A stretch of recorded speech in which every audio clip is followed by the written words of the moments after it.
Hallo en welkom bij de speluitleg van het spelletje Bosbuit. Bosbuit kan je spelen van 2 tot 4 spelers, duurt ongeveer een half uurtje en kan je spelen vanaf 10 jaar, al kan het volgens ons wel vanaf 8 jaar. Eerst en vooral moeten we het spel opzetten. Dus we hebben hier het speelveld. We zetten de startspelerpion, dus de haan, bij de haan. De waterdruppeltjes komen bij de geit. De opslagstenen bij het hordeldier en het konijn laten we gewoon lopen.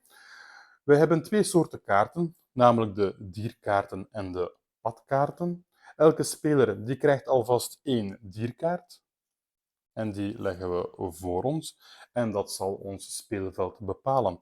Het is de bedoeling dat we uiteindelijk een 4x4 rooster bouwen rondom ons startdier. Iedere speler krijgt ook een blaadje van de kleur die ze willen, maar deze hebben we eigenlijk pas nodig op het einde van het spel met de puntentelling.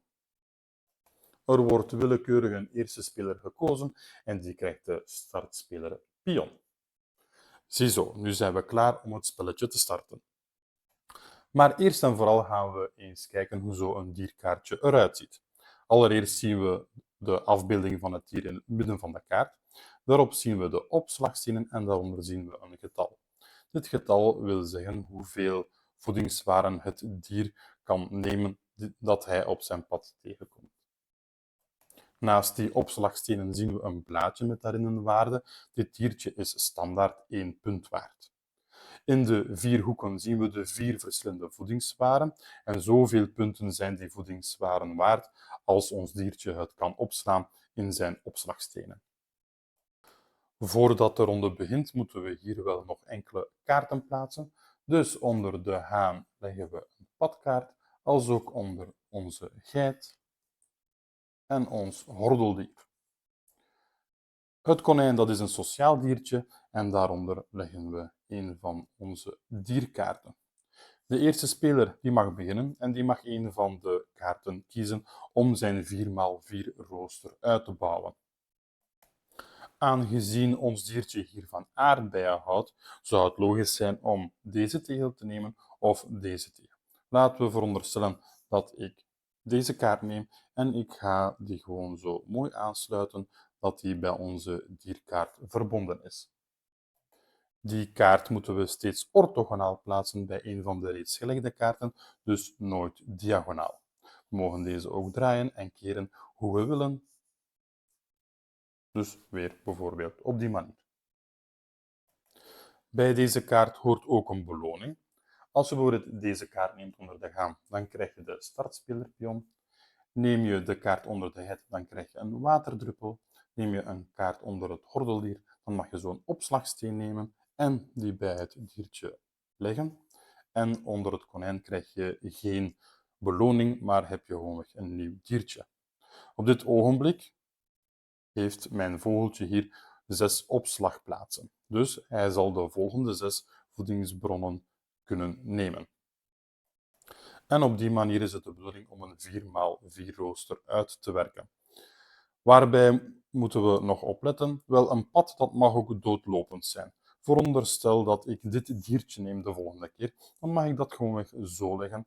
Onze vogel zal dan maar 1 aardbeidje hebben.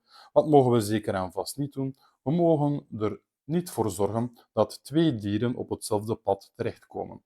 Als op het einde van het spel blijkt dat er niets anders mogelijk is, dan kan dit wel, maar dat zal je uiteraard op het einde punten kosten of zal geen extra punten meetellen.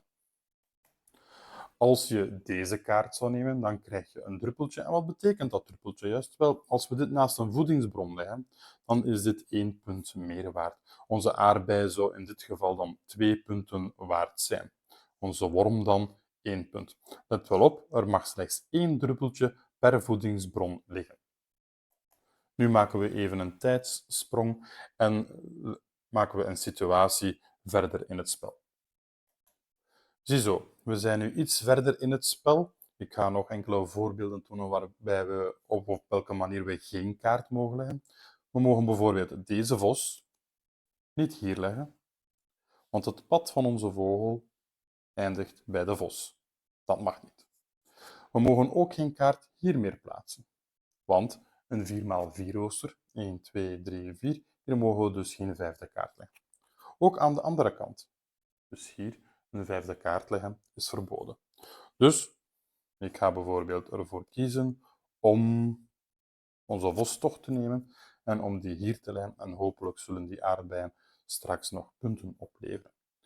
Als je met minder dan 4 spelers speelt, is het logisch dat er bepaalde kaarten zullen overblijven.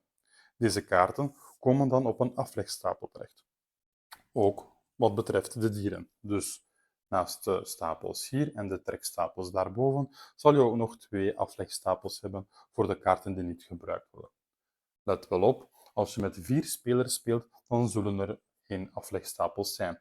Als je met 2 spelers speelt, dan is er wel nog een optie om met meer kaarten te spelen en zullen er ook geen aflegstapels zijn. Maar daarover straks meer. Op het einde van het spel heeft iedereen 16 kaarten voor hem liggen, een 4x4 rooster, en dan is het tijd om de punten te tellen. Wat moeten we doen? Wel, ons speelveld, dat maken we even vrij. We draaien het om, zodat het scorespoor zichtbaar is. En pas vanaf nu komen eigenlijk deze tokens, deze fiches, op in het beeld. Dus laten we veronderstellen dat ik de groene speler ben. Ziezo. Dan kan ik nu beginnen met mijn punten te tellen. En hoe tellen we die punten nu juist? Wel, ik ga, of hoe wij het doen, dat is altijd diertje per diertje. Dus onze egel die is al 3 punten waard.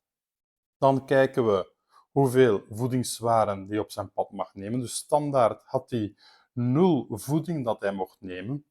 Maar door onze opslagsteen wordt dat verhoogd naar 1. Dus we komen 1 ei tegen en dat 1 eitje is 1 punt waard. Dus eigenlijk de egel en zijn volledig pad is 4 punten waard. En zo gaan we eigenlijk verder. Belangrijk is bijvoorbeeld hier bij de vogel. Ik heb standaard 5 opslagplaatsen. Eentje bij is 6.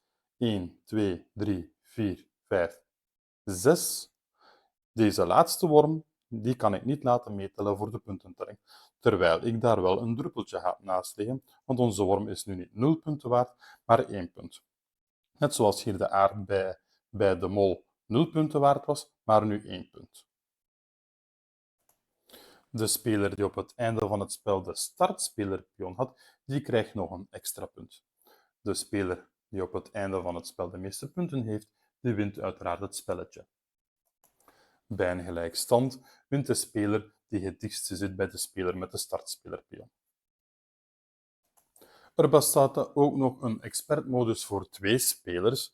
Dan begin je het spel met 2 diertjes die je naast elkaar legt, maar je mag die draaien en keren hoe je wil. En dan kan je ook nog een 8x4 rooster maken. In dat geval zal je weer geen aflegstapels hebben. Wil je het iets simpeler, dan kan je natuurlijk opnieuw gaan voor het 4x4 rooster. Ziezo, dit was onze speluitleg voor het spelletje Bosbuit. Als je graag onze content ziet, vergeet dan niet om deze video een likeje te geven of om je te abonneren. En binnenkort kan je de geschreven review ook lezen op www.spellendreef.be. Bedankt om te kijken.